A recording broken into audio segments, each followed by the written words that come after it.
There's a 16th question from the Digital SAT Test 1 Module 2 from the Bluebook app. This is an easier set of math questions. And the question tells us John's paying $165 for a microscope by making a down payment of $37 plus P monthly payments of $16 each, which the following represents this situation. Well, you might notice that all the answer choices are in the form y equals mx plus b.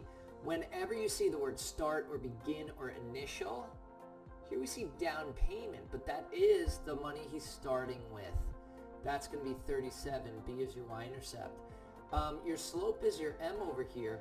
Anytime you see the word each or every or per, then you have slope. Here, it's 16x plus that 37 equals, and y is going to be your total 165.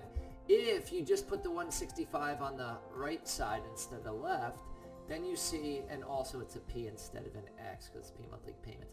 You would see it's a perfect match with the answer choice C.